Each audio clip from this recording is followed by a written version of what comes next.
Hello.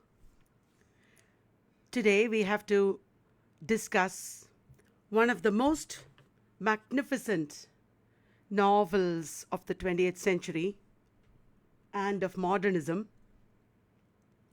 a portrait of the artist as a young man, written by James Joyce.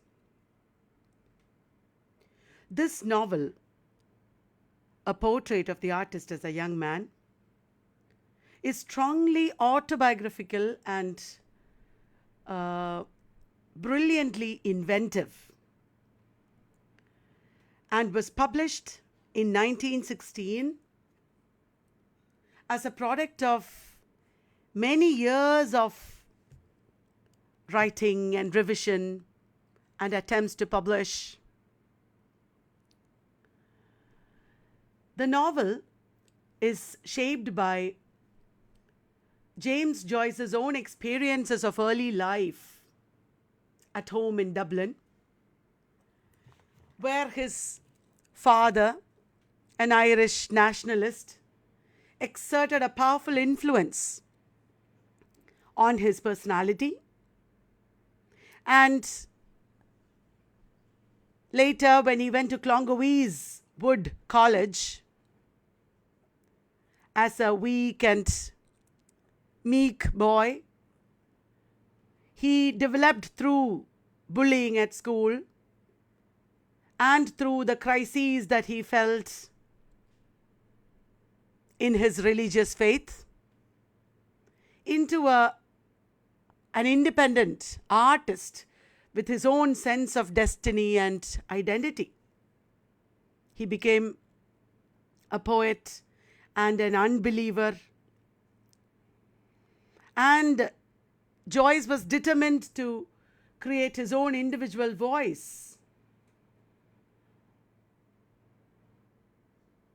James Joyce, in the modernist canon, has been a typical alienated artist who felt himself to be outside of the community and religion and nation, even while acknowledging his links with his roots. From his childhood, Joyce had been a boy who was very different from everybody else, a lonely genius. As a writer, he was a technical innovator, deeply interested in the workings of language.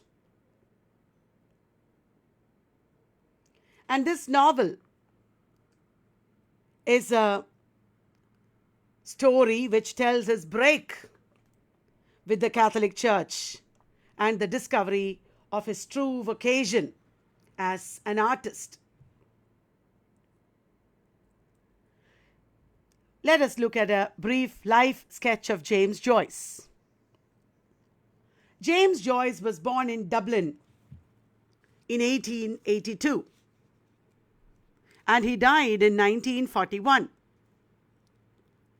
He lived through the First World War and lived up to the beginning of the Second World War. Joyce was the eldest of 10 surviving children, and 5 more siblings had died in their infancy. One critic has remarked in a funny way that the large number of children in the Joyce household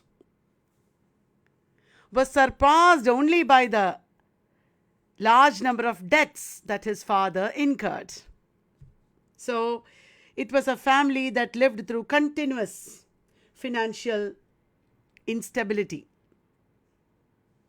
However, Joyce's father was keenly aware of his son's exceptional gifts, such as his keen memory and his musical and athletic abilities. Joyce also suffered from poor eyesight, and later in life, he had to undergo numerous eye surgeries. His father, John Joyce, was a fierce Irish Catholic and patriot, but He had serious differences with the religion, and he was financially inept. His mother was dutiful and religious.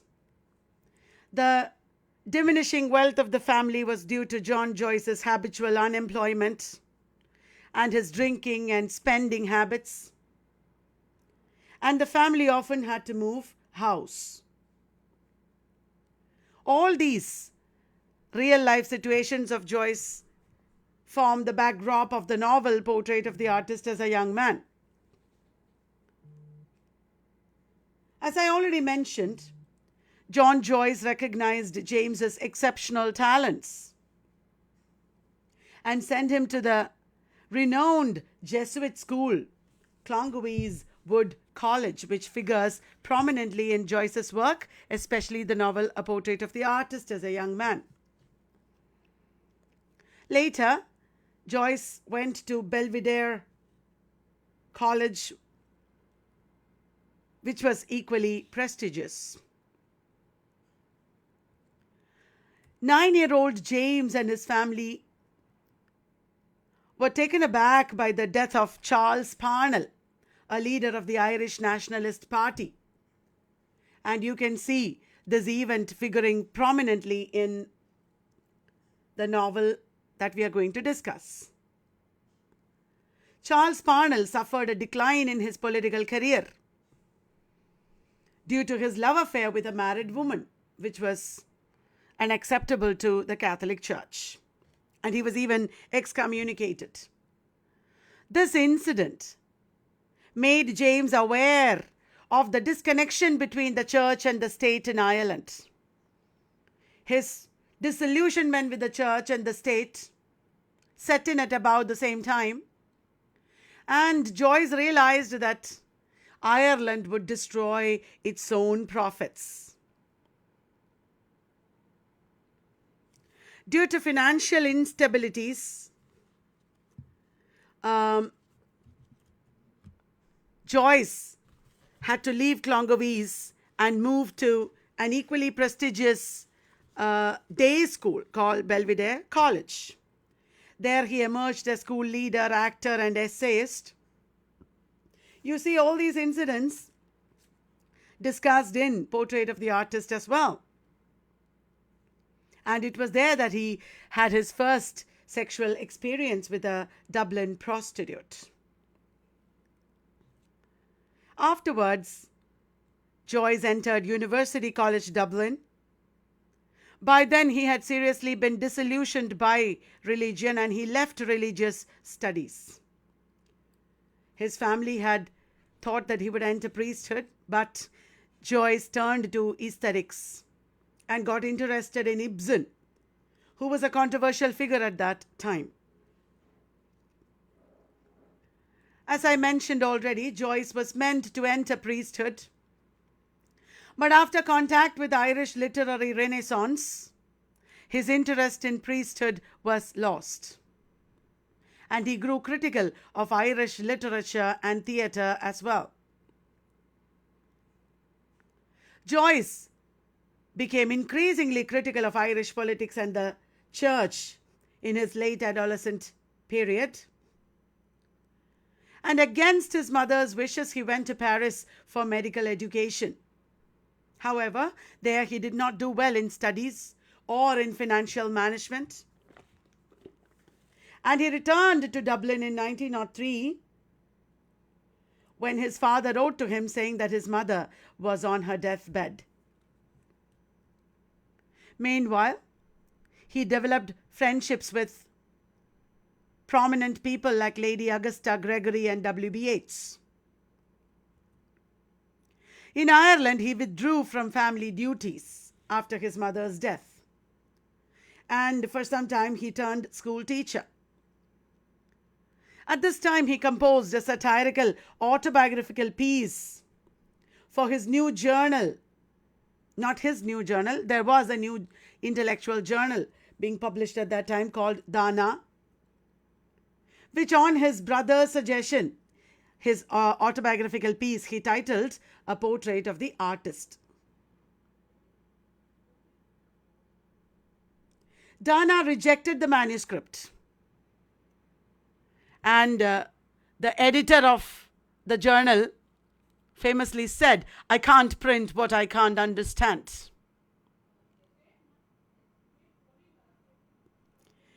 The manuscript of this autobiographical essay he started developing into a realistic novel called Stephen Hero. The writing of Stephen Hero started on his 22nd birthday, and eventually it was published only posthumously in 1944. This novel presented the protagonist as a hero and martyr.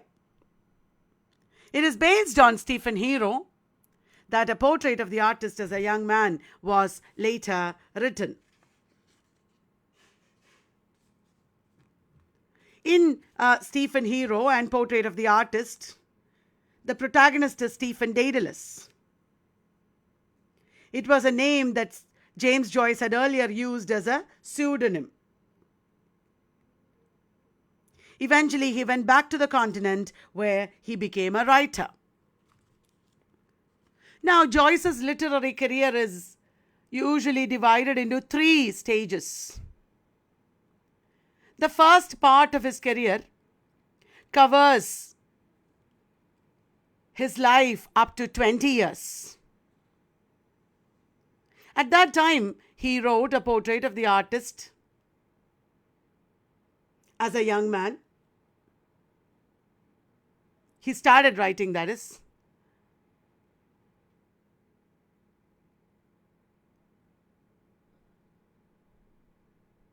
Well, the middle part comprised the next 20 years.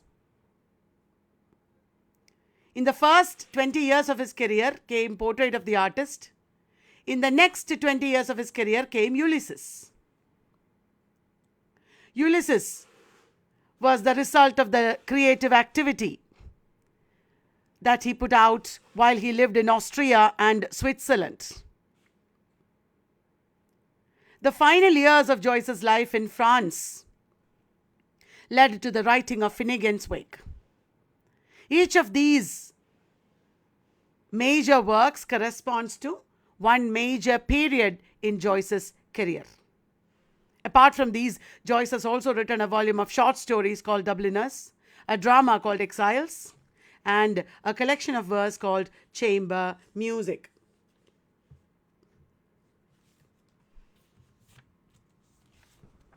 In 1904, Joyce met Nora Barnacle. On June 16th of the same year, he knew that he was in love with her. And June 16 became the day that Ulysses is set in. It is now celebrated as Bloomsday.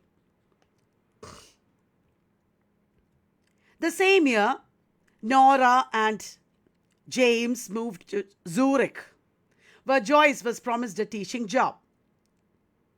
He didn't get the job, however, and he went to Trieste in Italy and lived there for 10 years. Their son Giorgio and daughter Lucia were born there. In 1907-1909, while writing the stories that made up Dubliners, Joyce was also working on a portrait of the artist. In 1907, his collection of poems called Chamber Music was published. This is in the first stage of his career, the first 20 years of his career. He also wrote about the philosophy of Thomas Aquinas at this time, which went into portrait later. Chamber Music is a collection of 36 lyric poems. In 1911, Joyce was trying to publish Dubliners, and he was enraged when publishers rejected the book. Joyce had conceived of Dubliners as a mirror of Dublin, and he got very angry and he threw the portrait manuscript into the fire. Portrait of the artist as a young man he was writing at that time. The manuscript he threw into the fire. But luckily, his sister Aileen saved it. In 1909, Joyce went back to Ireland with his son to see what was happening in the country of betrayers, as he called it. A former friend led Joyce to think that Nora has been flirting with him while being in love with Joyce. Joyce was devastated to know this. He wrote many letters to Nora, accusing her of betraying him. But he was remorseful when later he found that his friends had lied about it. This was a very important event in his life. By the way, all his letters to Nora were absolutely and incredibly dirty. This incident motivated him to complete the manuscript of A Portrait of the Artist as a Young Man, and also gave him the theme for Ulysses, which is based on betrayal. And also, it gave him the theme for the play Exiles. That was the only play that James Joyce ever wrote. In 1913, it was W.B. Yeats who recommended Joyce to Ezra Pound. Ezra Pound was an avant-garde writer at that time, and Imagism was just coming into being at that time. Ezra Pound read the first chapter of the unfinished portrait and got it serialized in the London magazine The Egoist. 23 installments of Portrait was published from 2nd February 1914. Incidentally, that was his birthday, to September 1915. The family moved to Zurich when World War I broke out, and Portrait was completed there. In book form, A Portrait of the Artist as a Young Man was first published in New York. Dubliners was also published in 1914.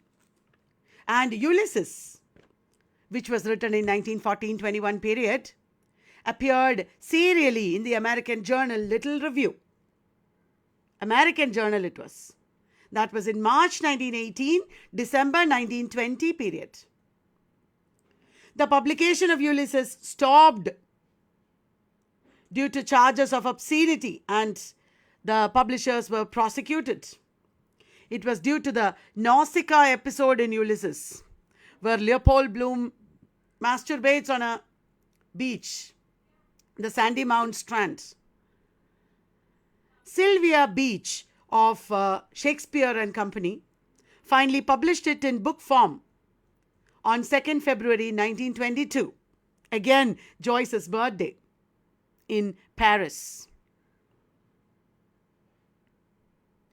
Ulysses is the story of one day in the life of three Dubliners. And Dubliners also shows the life of Dubliners. Of the short story collection Dubliners, Joyce once said that my intention was to write a chapter of the moral history of my country. And I chose Dublin for the scene because that city seemed to me the center of paralysis. Dubliners, the short story collection, presented Dublin as the center of paralysis. Joyce tried to present in the stories four of its aspects. Four aspects of Dublin: childhood, adolescence, maturity, and public life. The stories are also arranged in that order. The novel Ulysses focuses on three characters: Stephen Dedalus, Leopold Bloom, and Bloom's wife Molly. The title suggests a parallel with Odyssey, Homer's Odyssey. And the novel implies an unflattering view of the modern world in conjunction with the mythical classical world. And it is also a history of the Western civilization at large.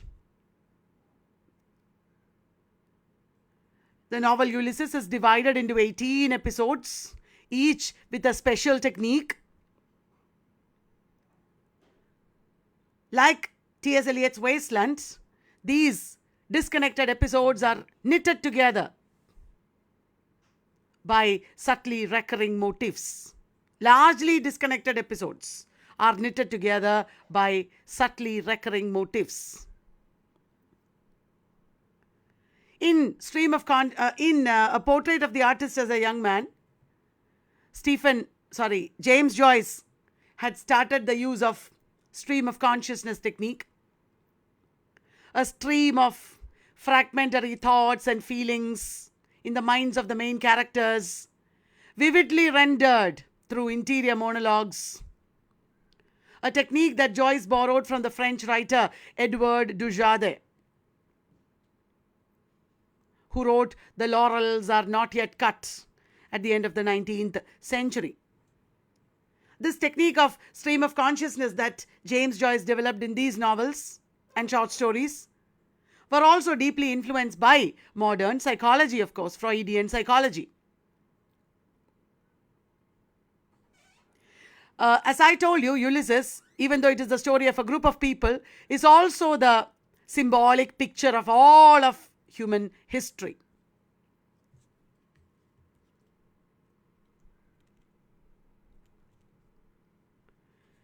Now, there is a third novel, Finnegan's Wake.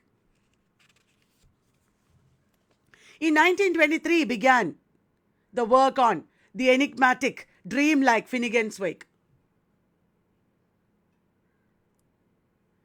To Joyce, and only to Joyce, this novel seemed more real than reality itself. The work appeared in part in magazines at first, and in book form in 1939. Immediately, it met with critical assault. Finnegan's Wake has often been considered the most ambitious work attempted in the whole of English literature. Its epic theme has similarities with Paradise Lost. Original sin, fall of man, redemption, etc. are worked out in Finnegan's Wake in a very avant-garde fashion.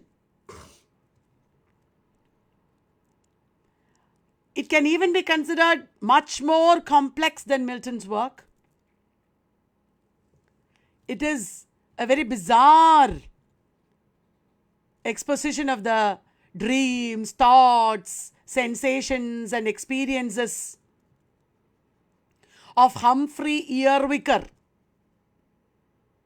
The protagonist, he is the keeper of a pub in Dublin. Humphrey Chimpden Earwicker, HCE, which is also the expansion can be Here Comes Everybody. He is like an everyman, a representative of humanity, just like his wife Anna is a representative of all women.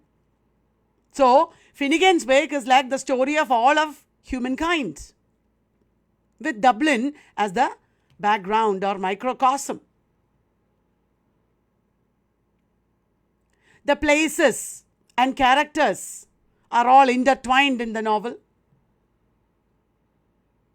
and philosophies of history, sexuality, religion, anthropology, all are intermixed in the novel in a very unique manner. It is not a book that you can easily read and understand. There are very daring linguistic experiments linguistic and narratological experiments in Finnegan's Wake. In a very postmodern way, he brings it in modernist way. He brings together popular songs, newspaper headlines, allusions, puns, advertisements. James spent almost 17 years working on this book. At this time, while he was writing Finnegan's Wake, his health and eyesight were on the decline. World War II broke out, and once again the family moved, and his daughter Lucia now suffered from a mental breakdown.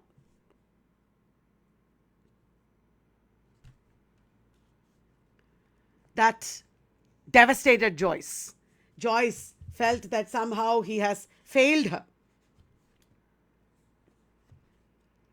In January 1941, he died of untreated cancer, and he was buried in Zurich. His tomb was decorated with a simple green wreath shaped like a lyre. Green wreath of plants shaped like a lyre. And that lyre is a symbol of Ireland. You can see that here. Now, A Portrait of the Artist as a Young Man is an autobiographical novel. It presents Stephen Daedelus's life from early childhood to young adulthood, up to his life-changing decision to leave Ireland. This novel can be considered a Kunstlerroman, or a novel of the development of an artist. It can also be considered a Bildungsroman. It has elements of both Kunstlerroman and Bildungsroman.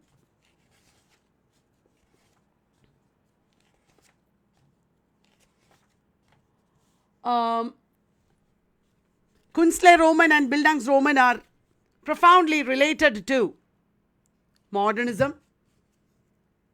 A number of classics in these genres were already written in Europe before this and after this. For example, we have Goethe's Wilhelm Meister's Apprenticeship, or George Meredith's The Ordeal of Richard Feverel, Samuel Butler's The Way of All Flesh. Both these were Victorian, and Joyce was quite familiar with these books. After Joyce's portrait came another very major modernist Kunstlerroman, D.H. Lawrence's Sons and Lovers, written at about the same time. Actually published before Joyce's portrait, actually. Sons and Lovers was published in 1913. Then there is in German Thomas Mann's Magic Mountain. Later Somerset Maugham's Of Human Bondage. Thomas Wolfe's Wolfe, Look, Homeward, Angel, etc. This novel also employs satire. The satire in the novel conveys the conflicts in the protagonist's mind, the disillusionment that he meets with. Stephen Daedalus is Joyce's fictional double. Both Stephen and Joyce have a religious mother and a financially inept father. Both of them are the eldest of 10 children, and they got privileged education compared to the rest of the children. Both of them received education at Jesuit schools, and both had confusions related to sexuality and insecurity, and both struggled with questions of faith. And finally, both left Ireland for the life of a poet and writer.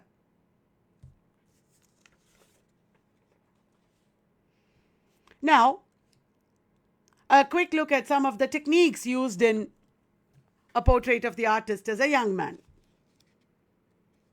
I have already mentioned the technique of stream of consciousness. a narrative technique that represents the fluid nature of human thought. In stream of consciousness, as used by Dorothy Richardson or Virginia Woolf or James Joyce, the narrative is based on the interior life of a character rather than from the perspective of an objective third-person narrator. In this novel, James Joyce's novel, we have a limited omniscient point of view. It is not first-person point of view, but the omniscient narrator is often speaking about Stephen's mind. The reader is taken into the conscious as well as the subconscious levels of the protagonist's mind. James Joyce has transformed or modified the traditional narrative style in a metaphoric avant-garde manner, depicting Stephen's thoughts, feelings, and associations in a very lyrical, epic, and dramatic mode. He uses the lyrical, epic, and dramatic modes of expression. So it is like a blend of various narrative styles and various kinds of literature blending together in this novel. James Joyce's novels have elements of the anti-novel. Finnegan's Wake is a typical anti-novel. You cannot read or judge or analyze this novel purely in the novelistic tradition. So, in a truly modernist style, he combines the lyrical, epical, and dramatic modes of narration into the novel. Stephen's thoughts are conveyed in this manner. Thoughts, feelings are conveyed in this manner. The pains and pleasures of growing up.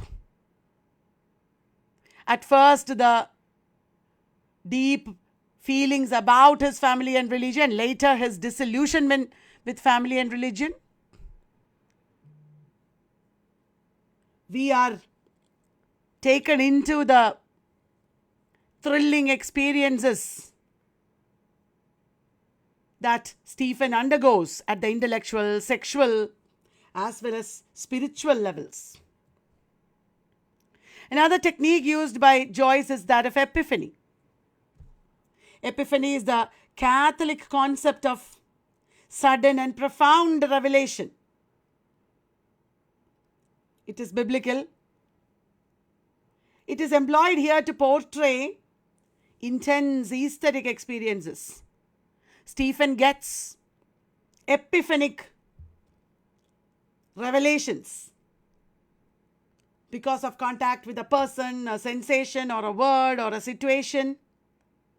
All these are brilliantly brought about with the use of imagery. We will look at these in the course of discussion of the novel. And to convey Stephen's basic conflicts and feelings of alienation and betrayal, the novelist uses irony and satire, dramatic irony is lacing the descriptions of all the significant events in Stephen's life. And how Stephen realized his need to escape the bonds of the family, of religion, and of the nation. That journey towards escape is conveyed through irony and satire.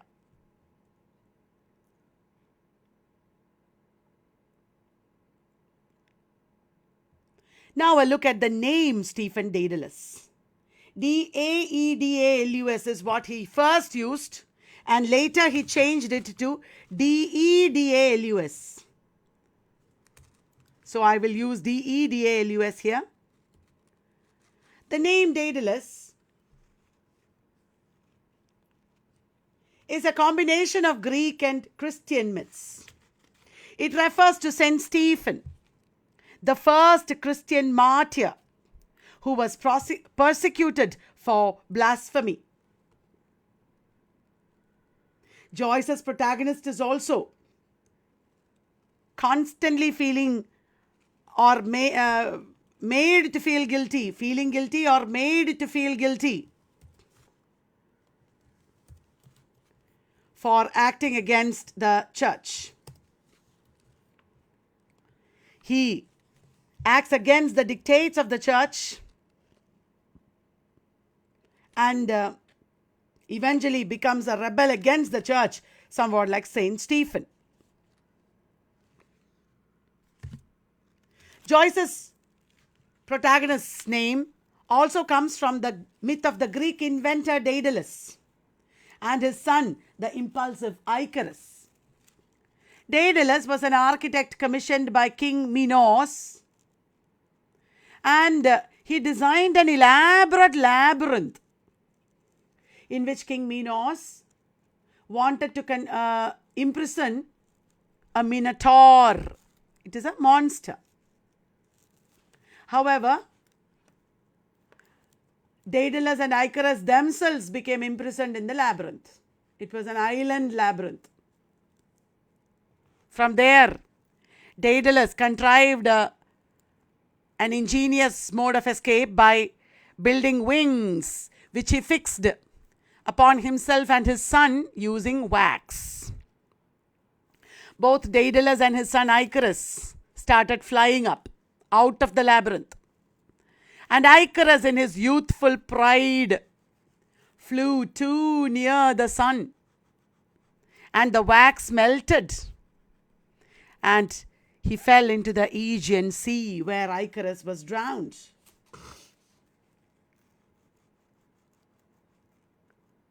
Icarus and his story are not clearly mentioned in a portrait of the artist anywhere, but always Stephen thinks of flying away and escaping. Not always, many times in the novel he thinks of flying away and escaping. And it also connects with Stephen's pride. The conflict between pride and selfhood is a very central problem in the novel. And of course, the development of selfhood of an artist is connected with his sense of independence and pride. Like Daedalus, Stephen also finds an escape from the labyrinth of Dublin's cultural, religious, and political constraints and flies away towards artistic freedom. Stephen Daedalus, the character in the novel, is a fictional recreation of Joyce, as I told you. All events are filtered through his consciousness, even though it is a limited, omniscient narrator. Stephen is extremely imaginative and sensitive, and he evolves from a shy, almost awkward and weak boy to a fiercely independent and brilliant young man. Stephen is the oldest son of Simon and Mary Daedalus. They are Irish Catholics with 9 other children who did not get many of the privileges that Stephen had. Finally, Stephen comes to realize that Ireland is a trap for him and that he must escape the bonds of family, religion, and country in order to create.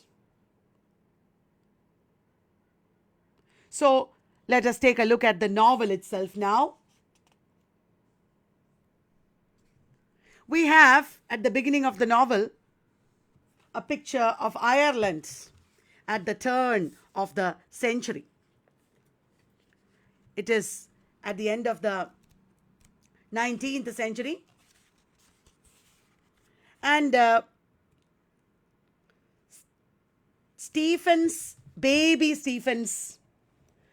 sensations and thoughts are conveyed through stream of consciousness. From a child's perspective, weaving together fragmented lines from a nursery story, baby talk, concrete imagery, and sensory images. Concrete, sensory images. That was enough. Weaving together concrete, sensory images. This is the opening of the book. Once upon a time, and a very good time it was, there was a moo cow coming down along the road.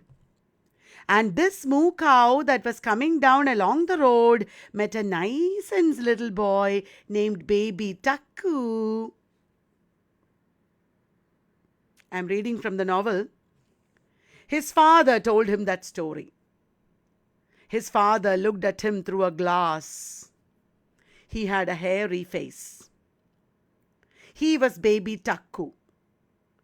The moo cow came down the road where Betty Byrne lived. She sold lemon platt. Like that, the novel begins.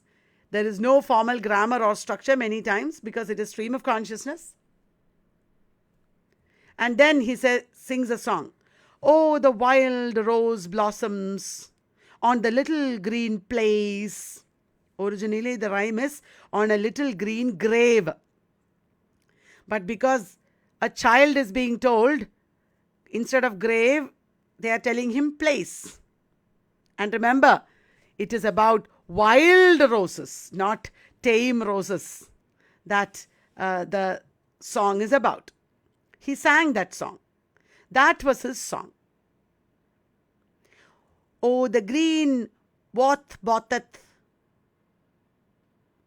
Oh, the green rose blossoms. That is what he's saying.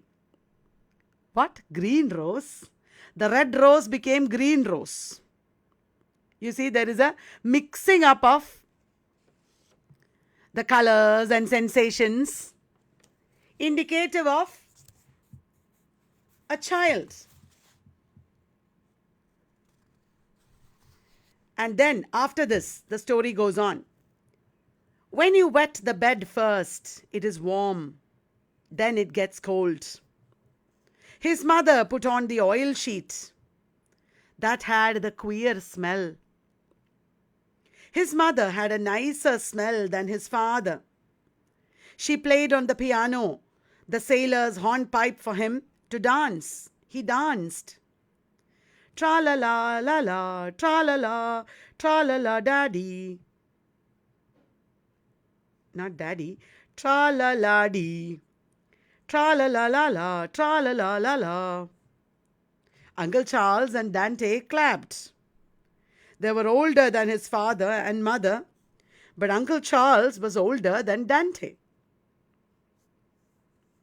Look at how a child's perception it is. There are repetitions. There is no proper connection between what he's saying. And then he goes on to talk about the family. Throughout, you should remember the Daedaluses are moving into increasingly shabby homes as they become poorer and poorer.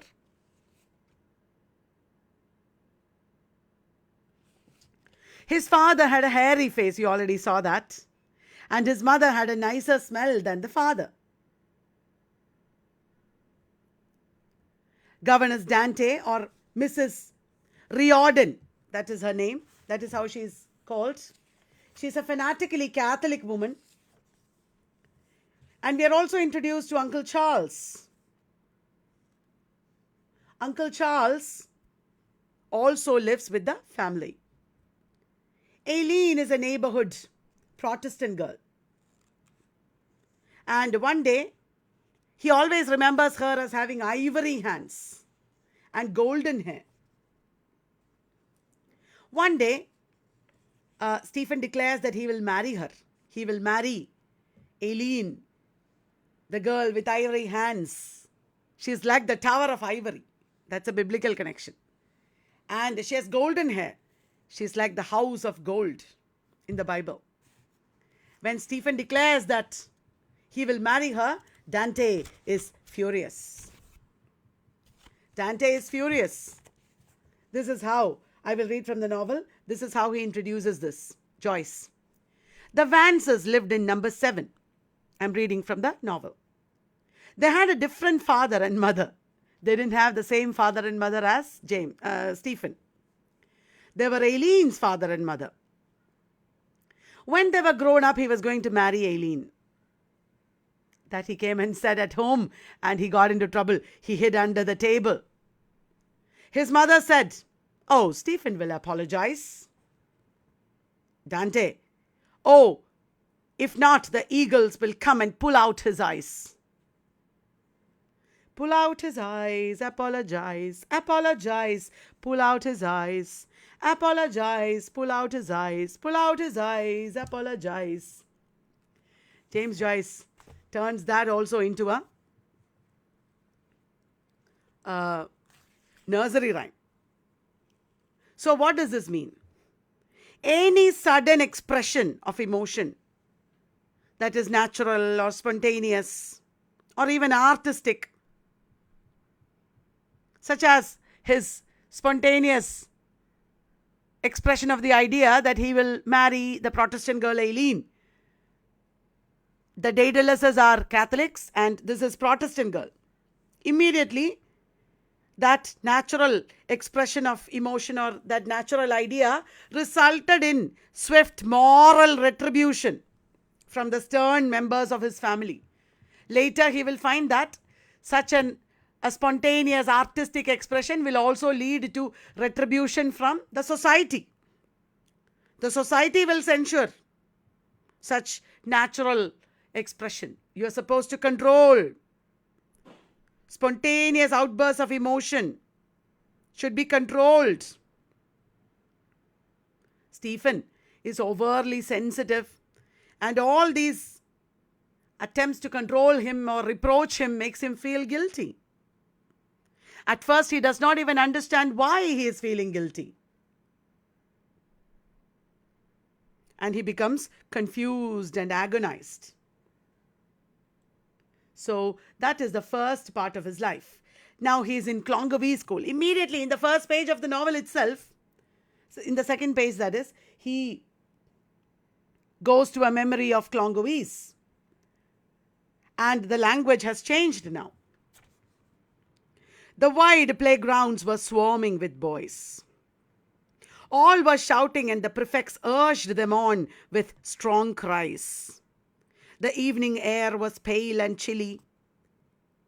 And after every charge and thud of the footballers, the greasy leather orb flew like a heavy bird through the grey light. From here, there are indications of flying and the bird. Stephen is different from all the other boys. He is not like them. And from the beginning of his life at school, somehow he felt the urge to be away from them all, to fly away.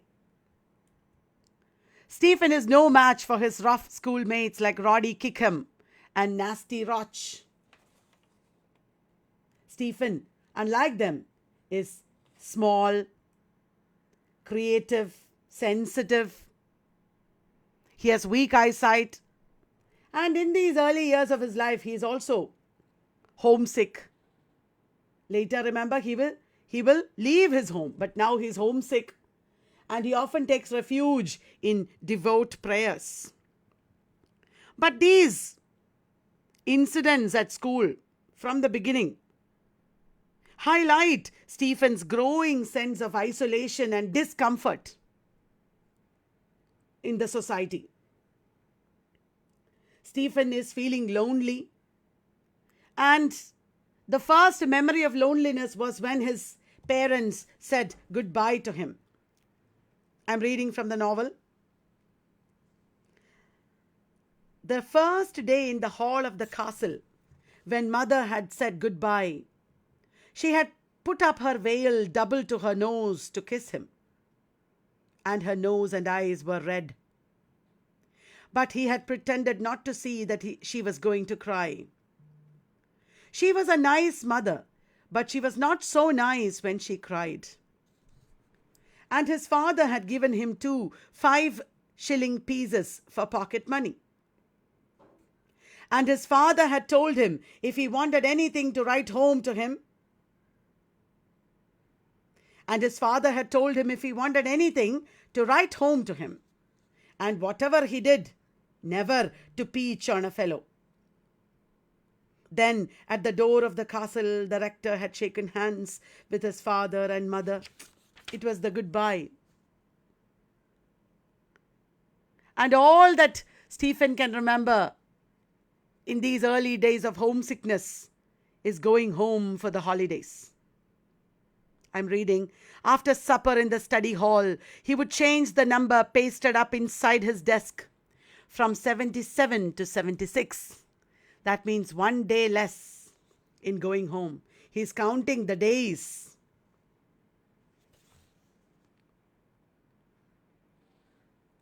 He soon realizes, Stephen, while counting days and feeling homesick, he soon realizes that one way to escape from the dreary reality of school life is to escape into imagination, into beautiful thoughts, and later recreating them in words. And one day, Stephen was pushed into the cesspool by the bully Wells, another boy. His memories blend into that day, and it becomes highly stream of consciousness because he was feverish. He was also put into the school infirmary. So, feverish memories he's getting now. Father Arnold gave him a hard sum. He's going to talk about that. When he's getting these feverish memories and he's pushed into the cesspool, we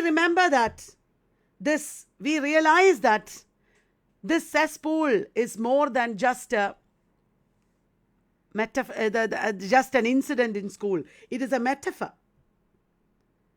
The falling into the cesspool, which is described over many, many pages, interspersed with feverish memories, is a heavy symbol of the boy being pushed into the offensive and cruel world, into the offensive and cruel society.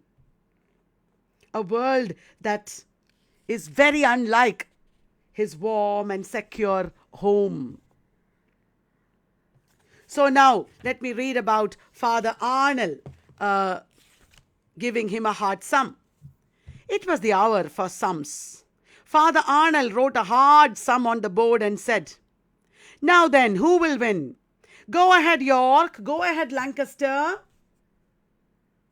So now there is a competition at school, in the classroom, between the scholastic teams of York and Lancaster, named after the royal families. It is like a war.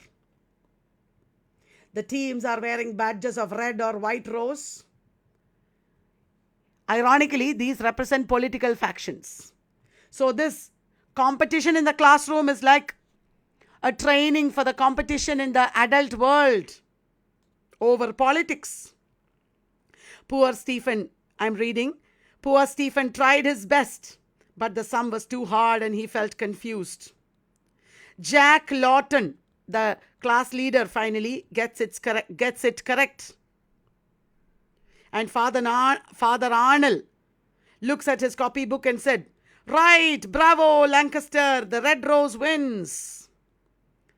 Stephen's team had lost it. So this remembrance of competition, this memory of the classroom competition is indicative of what is in store for him in the adult world. Whether it is in the realm of religion or politics, there is only competition and fighting and failure probably. Stephen would rather live in a moderate world, not the world of extremes. He wants a more tolerant world where he would be free to express his creativity. And in school, like most of us, Stephen also feels more and more anxiety. What he feels in school is anxiety. This anxiety is expressed in the manner of this in the novel. He leaned his elbows on the table and shut and opened the flaps of his flaps of his ears. Just imagine it visually. He leaned his elbows on the table and shut and opened the flaps of his ears. Then he heard the noise of the refectory every time he opened the flaps of his ears. When he closes his ears, there is no sound. When he opens his ears, there is sound. It made a roar like a train at night. And when he closed the flaps, the roar was shut off like a train going into a tunnel. This metaphor of a train going on roaring, then stopping, then roaring, then stopping, is a very important Freudian metaphor. Freud related the experience of childbirth to a train going into a tunnel. But here in this novel, this metaphor is related to anxiety, to Stephen experiencing anxiety in school because of his separation from home. His home is the womb and school is the adult world. And these anxieties increase when Wells bully him. Wells is now bullying him. He gets that memory. All these are memories that he gets during his fever. Tell us, Daedalus, do you kiss your mother before you go to bed? Stephen answered, I do. Wells turned to the other fellows and said, Oh, I say, here is a fellow says he kisses his mother every night before he goes to bed. The other fellows stopped their game and turned around laughing. Stephen blushed under their eyes and said, I do not. Wells said, Oh, I say, here is a fellow says he doesn't kiss his mother before he goes to bed. They all laughed again. Stephen is confused. What should he say? Should he say he kisses his mother, or should he say he does not kiss his mother? This confusion that he feels, this experience of a train going to a tunnel, this experience of falling into the cesspool is analogous to another birth, his falling into the cesspool of life, of society.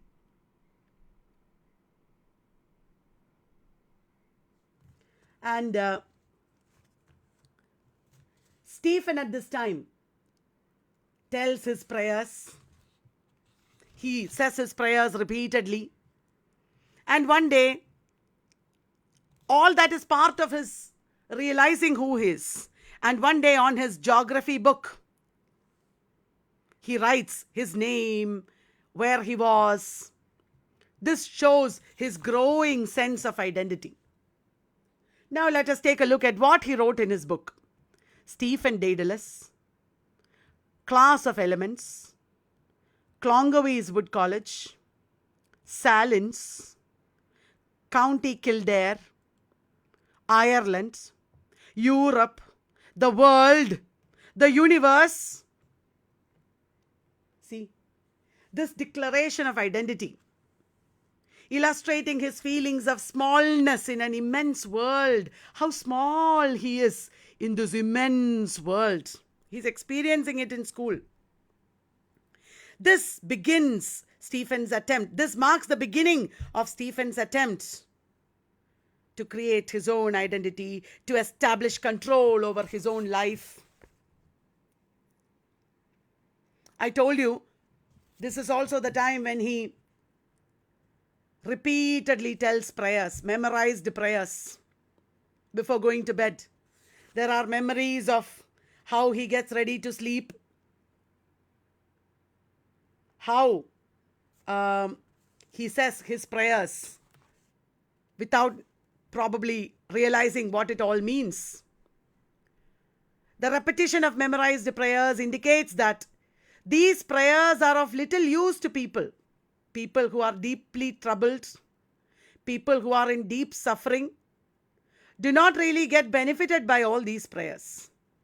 Incidentally, it is not after he says the prayers, but it is because he reminds himself that he will not go to hell when he dies that Stephen feels calm and then he is able to sleep. Stephen is able to sleep only when he reminds himself that he will not die and go to hell. The prayers did not help him. Stephen, despite saying the prayers, is haunted by an image of the prefect walking down the corridor in his dark cassock. That image of the prefect is almost like the image of the devil. And his only solace at this time is his realization that he will be going home for Christmas holidays very soon. And when he remembers prayers, he also remembers the smell of the chapel. I am reading, there was a cold night smell in the chapel. But it was a holy smell. It was not like the smell of the old peasants who knelt at the back of the chapel on Sunday Mass. But they were very holy peasants. They breathed behind him on his neck and sighed as they prayed. Like this, he is vividly remembering, using all his sensations. Prayer was to him the smell and the feeling of the other people's breath. It was not about God or anything. And about God, what does he say? I'm reading. God was God's name, just as his name was Stephen. Dieu was the French for God, and that was God's name too. And when anyone prayed to God and said Dieu, then God knew at once that it was a French person who was praying. And though there were different names for God in all the different languages in the world, and God understood what all the people who prayed said in their different languages, still God remained always the same God. And God's real name was God. So sweet. He is remembering his experience of prayer in all these ways. And there is an elaborate description of how he prays without really realizing the meaning or without really benefiting from the prayer.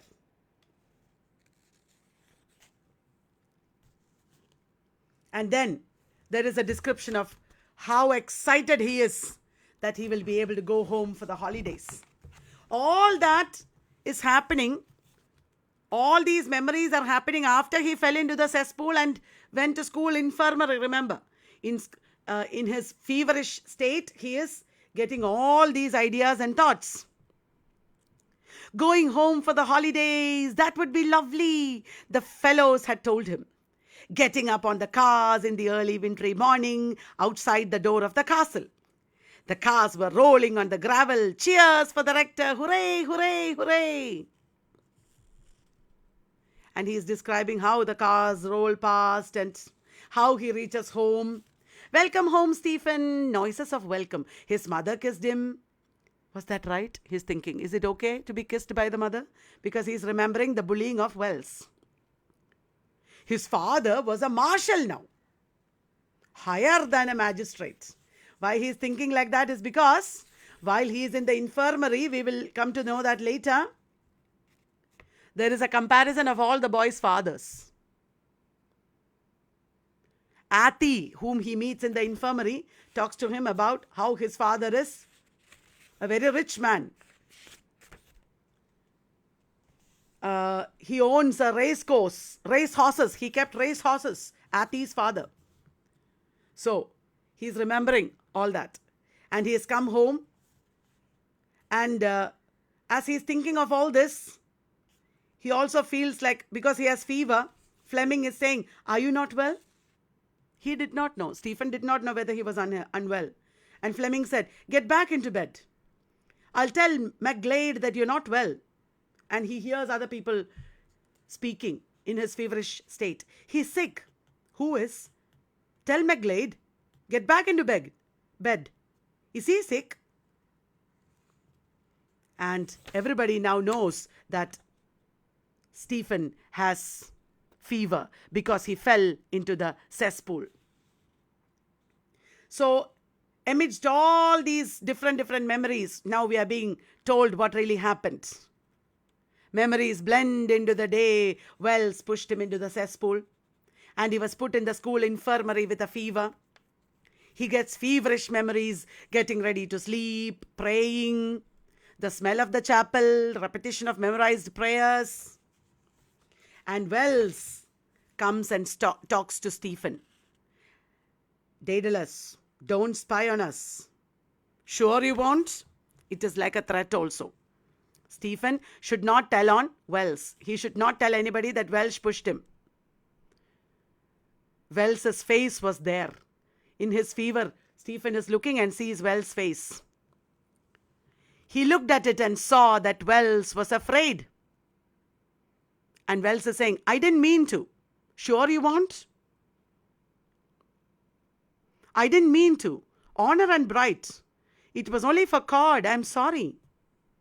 The face and the voice went away. He was sorry because he was afraid.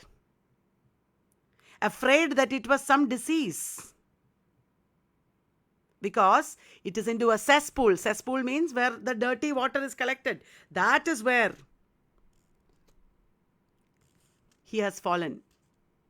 And he is now ill. Stephen is now ill. In the infirmary, Stephen meets Athi. Athi is a boy who was also in the third of grammar.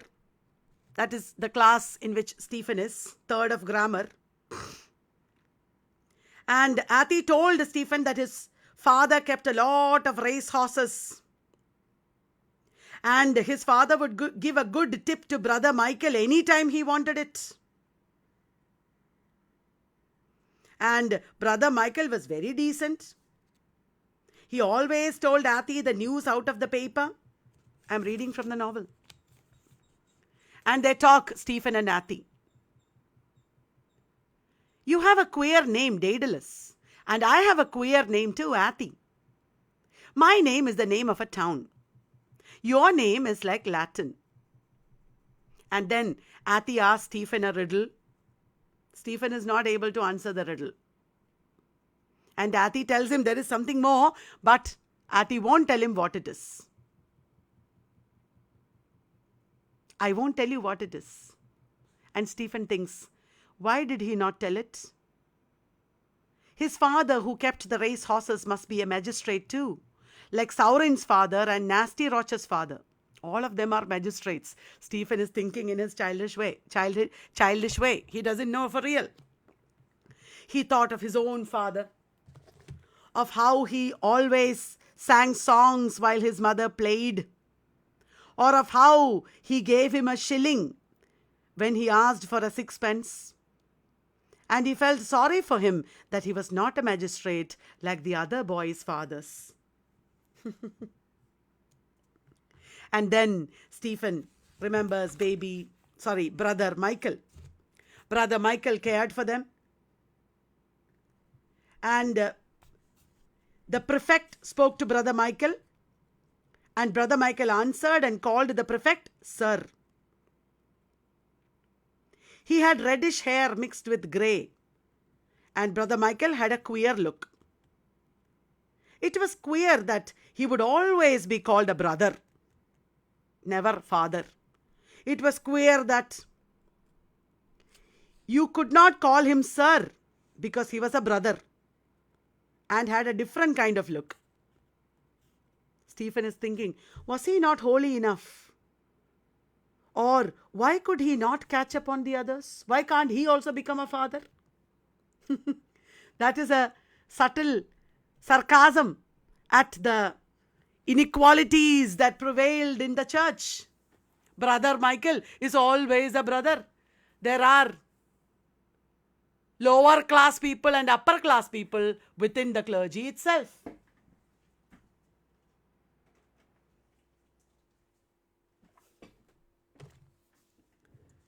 Now, Brother Michael is there with him, and he had already written a letter to his home. Dear mother, I am sick. I want to go home. Please come and take me home. I am in the infirmary. Your fond son, Stephen. How far away they were, the family. There was cold sunlight outside the window. He wondered if he would die. He lies there and imagines what will happen if he dies. All the fellows would be at the mass, dressed in black, all with sad faces. Wells too would be there, but no fellow would look at him.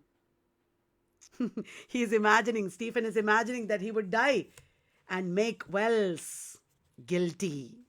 Wells will feel guilty, he is imagining. Then Brother Michael is going to read to Stephen. In the newspaper, Brother Michael reads about the death of Charles Parnell, the Irish nationalist. Stephen had heard about Charles Parnell before, and he imagines how everybody in Ireland would grieve for Parnell's death. This is how James Joyce describes it. He saw the sea of waves, long dark waves rising and falling, dark under the moonless night. A tiny light twinkled at the pier head where the ship was entering, and he saw a multitude of people gathered by the water's edge to see the ship that was entering their harbour. A tall man stood on the deck, looking out towards the flat, dark land. And by the light at the pier head, he saw his face, the sorrowful face of Brother Michael. He saw him lift his hand towards the people and heard him say in a loud voice of sorrow over the waters, "He is dead." Brother Michael is announcing Charles Parnell's death. He is dead. We saw him lying upon the catafalque. A wail of sorrow went up from the people. "Parnell, Parnell, he is dead." They fell upon their knees, moaning in sorrow. All this is happening in Stephen's mind. Stephen is imagining how people would react to Charles Parnell's death. And then he remembers over like 10-12 pages how there was a discussion about Parnell's death when he went back home. When he went back home, there was Christmas dinner. It was a great occasion for him, that meal, because it was Stephen's initiation into the adult world. He was allowed to sit at the table with everybody else, and he was allowed to say grace before the meal. Stephen had finally joined the world of the adults. There was excitement and joy about that moment. But ironically, it was also the time when they were talking about the death of Charles Parnell. So it is Christmas, but the focus is not on a birth, but on the death of a man who was seemingly Ireland's savior. The Savior Jesus Christ is born, but they are discussing the death of another savior, Charles Parnell, and fighting over it. Charles Parnell would have led to Irish Home Rule, and the country is divided over it. It turned out to be a traumatic experience, that Christmas dinner. And at that time, seeing the adults fight over Charles Parnell, Stephen realized that there are some disappointing truths about this adult world.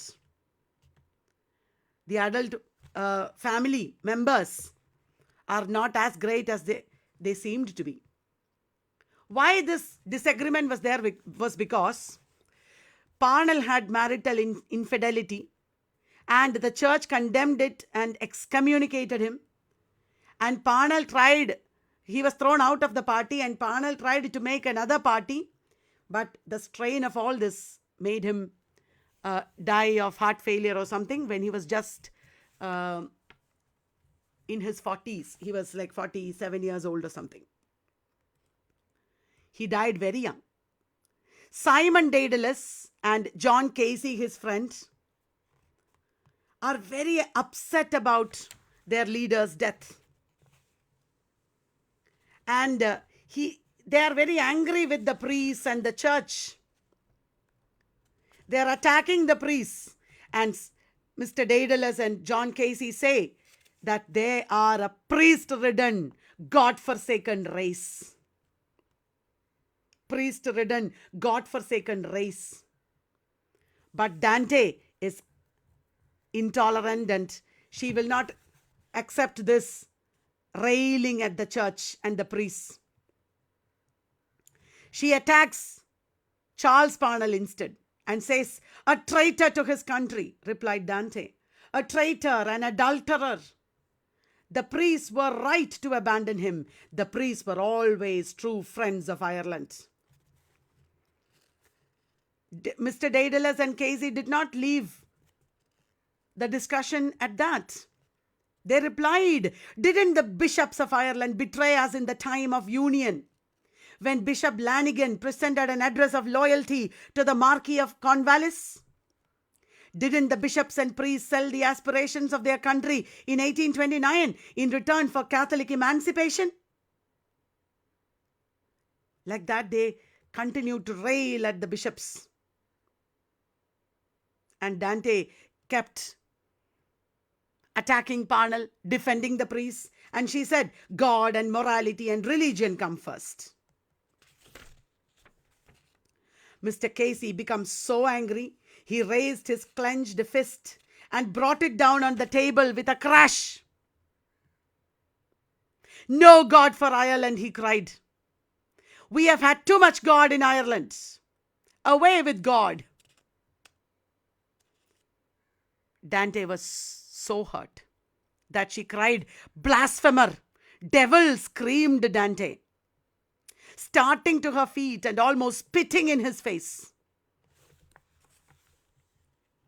This screaming, this vicious screaming, actually happened in James Joyce's household. This is a memory of a real incident. This screaming ingrained itself so deeply in James Joyce's memory that he was able to recreate it in the novel down to the minutest detail. It was an emotionally charged, traumatic memory of a Christmas dinner. This marks the climax of chapter 1 in Portrait of the Artist as a Young Man. And this incident marks the beginning of the loss of innocence for Stephen. Stephen is no more innocent. He has begun to see the vicious reality of the adult world. He has begun to view the world with cynicism and detachment. He is no more feeling as much passionately excited about religion and family and nationalism as before. Now he's detached and cynical. Very soon he will be utterly disillusioned and he will leave the country itself. And this is Charles Parnell.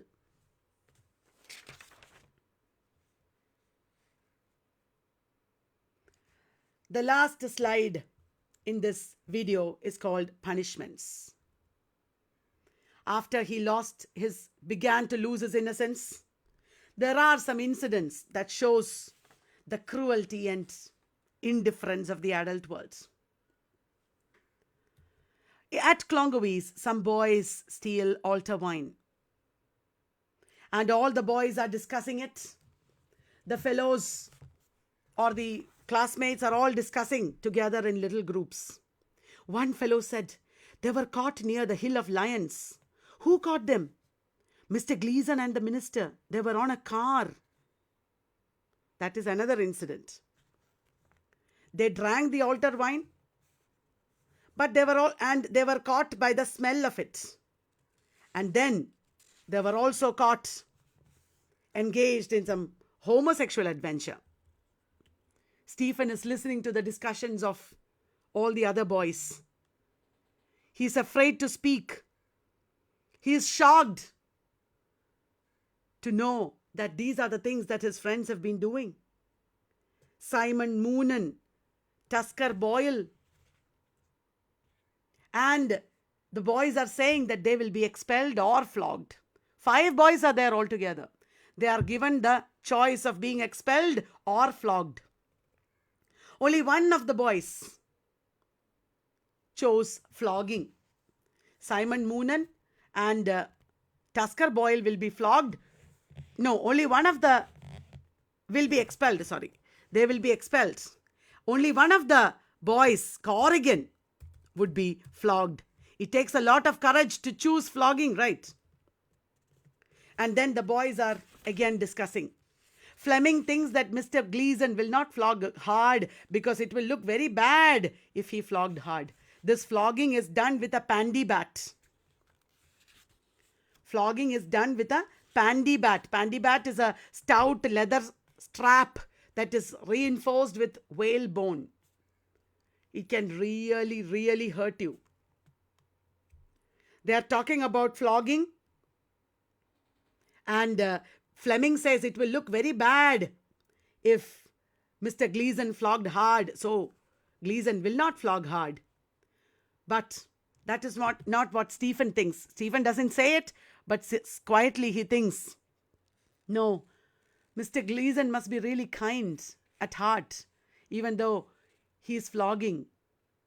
It would be very cruel on his part to flog hard. Stephen still believes that the adults are kind at heart. But very soon he is going to realize that they are not kind. And I will read from the novel. The fellows laughed talking about flogging. But he felt that they were a little afraid. In the silence of the soft grey air, he heard the cricket bats from here and there. Pock, pock. It sounded like the sound of flogging. The pandy bat made a sound too, but not like that. The fellows said it was made of whalebone and leather with lead inside. And he wondered what the pain was like. There were different kinds of sounds. A long, thin cane would have a high whistling sound. And he wondered what that pain was like. There is an elaborate description of flogging and the sound of flogging, the pain. That elaborate description is defamiliarizing. We no longer take it for granted. Okay, the boys were flogged. If I say like this, Corrigan chose flogging, you don't experience it. James Joyce brings the experience in front of us by the elaborate, painstaking description.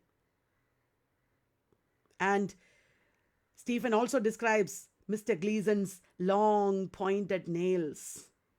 In his fattish white hands. There were long pointed nails.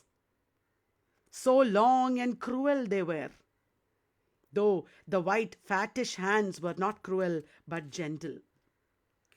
So very, very slowly we are sinking into Stephen's realization that the adult world is very cruel and devilish and brutish. After this, there is a description of how one day Father Dolan punished Stephen, just to show everybody an example.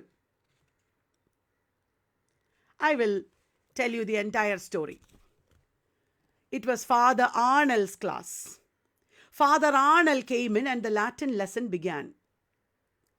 He had given books to everybody and he asked questions. Even the brightest boy, Jack Lawton, was not able to answer. Father Arnold became very quiet, more and more quiet as each boy tried to answer it and could not. Then he asked Fleming, and Fleming said something very stupid. He said that that word had no plural. Father Arnold suddenly shut the book and shouted at him, "Kneel out there in the middle of the class. You're one of the idlest boys I ever met." He is angry. At that time, the door quietly opened and closed. A quick whisper ran through the class. The prefect of studies, Father Dolan, had entered. There was an instant of dead silence, and then the loud crack of a pandy bat on the last desk. Stephen's heart leaped up in fear. "Any boys want flogging here, Father Arnold?" cried the prefect of studies. "Any lazy, idle loafers that want flogging in this class?" He came to the middle of the class and saw Fleming on his knees. "Ho, ho," he cried. "Who is this boy? Why is he on his knees? What is your name, boy?" "Fleming, sir." "Ho, ho, Fleming, an idler, of course. I can see it in your eye. Why is he on his knees, Father Arnold?" "He wrote a bad Latin theme," Father Arnold said, "and he missed all the questions in grammar." Father Dolan is very angry. And he started flogging Fleming. Stephen can't bear it. Fleming held out his hand and the pandy bat came down on it with a loud smacking sound. 1, 2, 3, 4, 5, 6, 6 times. Fleming was flogged.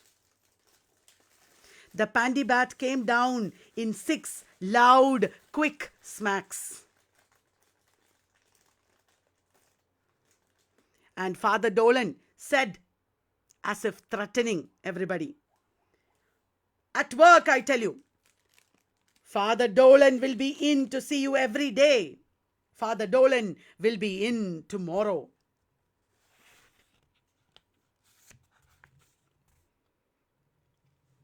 That was indeed a threat.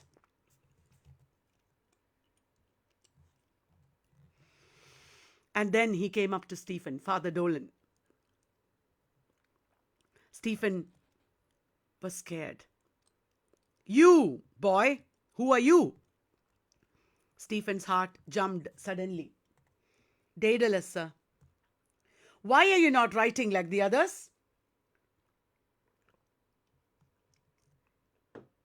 He could not speak with fright. "Why is he not writing, Father Arnold?" "He broke his glasses," said Father Arnold, "and I exempted him from work." "Broke? What is this I hear? What is this your name is?" said the prefect of studies. "Daedalus, sir." "Out here, Daedalus. Lazy little schemer. I see schemer in your face. Where did you break your glasses?" Stephen stumbled into the middle of the class, blinded by fear and haste. "Where did you break your glasses?" repeated the prefect of studies. "The cinder path, sir."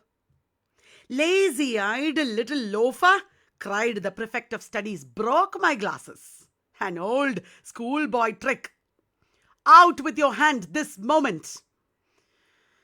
Stephen closed his eyes and held out in the air his trembling hand with the palm upwards.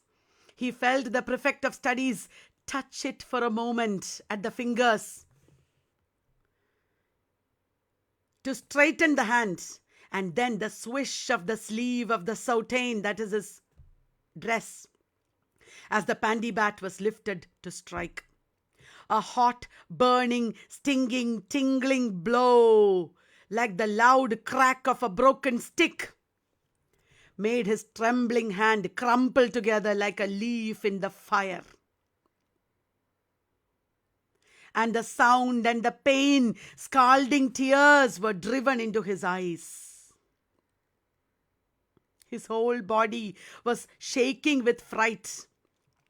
His arm was shaking, and his crumpled, burning, livid hand shook like a loose leaf in the air.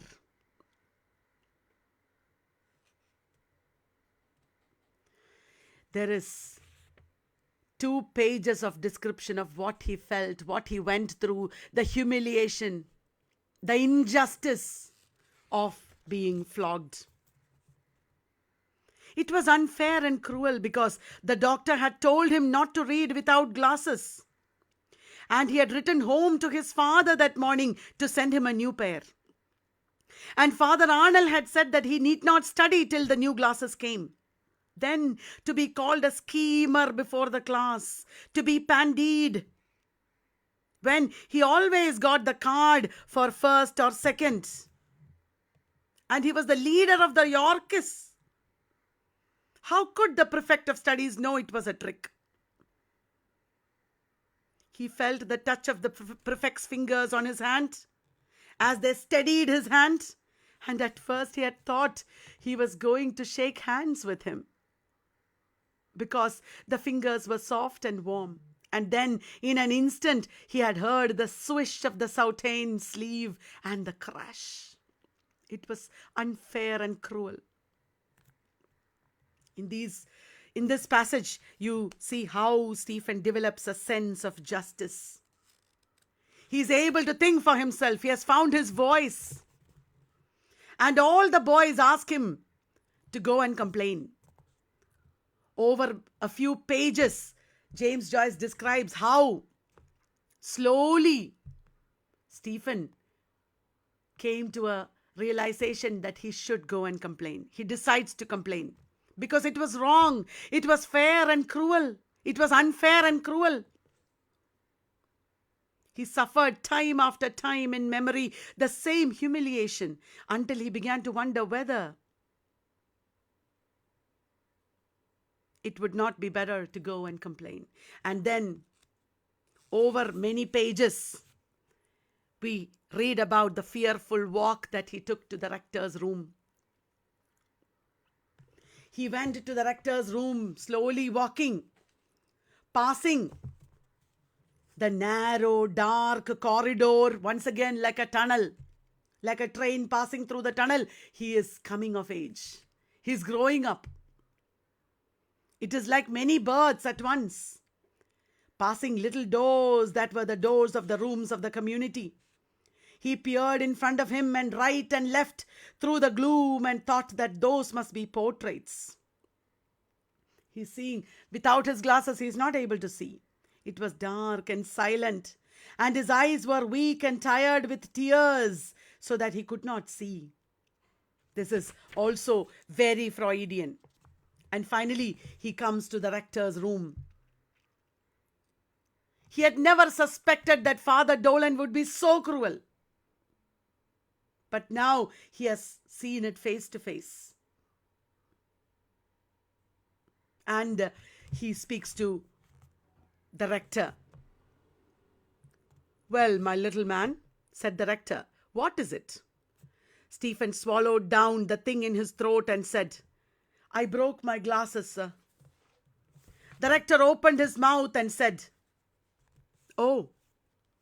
Then he smiled and said, "Well, if we broke our glasses, we must write home for a new pair." I wrote home, sir, said Stephen. And Father Arnold said I am not to study till they come. Quite right, said the rector. Stephen swallowed down the thing again and tried to keep his legs and his voice from shaking. But, sir, yes, Father Dolan came in today and pandied me because I was not writing my theme. The rector looked at him in silence, and he could feel his blood rising to his face and the tears about to rise to his eyes. He went on telling the rector that he broke his glasses. It was a mistake. And Father Conme, who is the rector, tried to make it look like probably Father Dolan did not understand. He said, okay, I will talk to Father Dolan. And you can tell him that I have excused you from lessons for a few days. Like that, he was able to successfully talk to Father Conme about his grievance. And when he came outside, when he came out of the room of Father Conme, the students, the classmates were all waiting there for him. They are all exhilarated that he was able to talk to Father Conme, because every one of them thought it was gross injustice. And when he finally told them what happened, they were all happy. All the fellows flung their caps spinning up into the air and cried, "Hooroo!" They caught their caps and sent them up again, spinning high, sky high, and cried again, "Hooroo! Hooroo!" They made a cradle of their locked hands and hoisted him up among them and carried him along till he struggled to get free. And when he had escaped from them, they broke away in all directions, flinging their caps again into the air and whistling as they went spinning up, crying, "Hooroo, hooroo!" He's celebrated as a hero.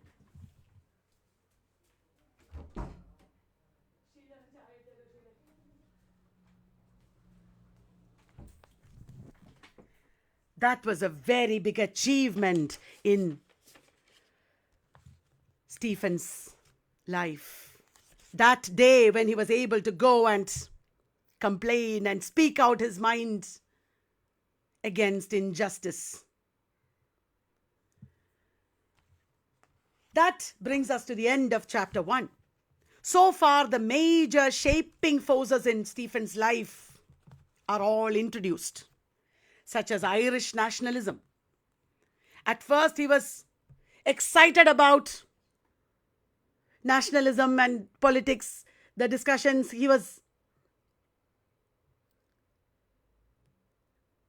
never questioned it. He was thinking that there is nothing wrong in the adult world. But then he began to see fissures in the adult world, in Irish nationalism, in Catholicism. And another very important shaping force in his life that is introduced is this incredible sensitivity and uniqueness that eventually wins over. He develops, blossoms into an artist. The wild flower blossoms finally. So this very important chapter 1 shows Stephen initiated into adult life. That brings us to the end of chapter 1 of A Portrait of the Artist as a Young Man.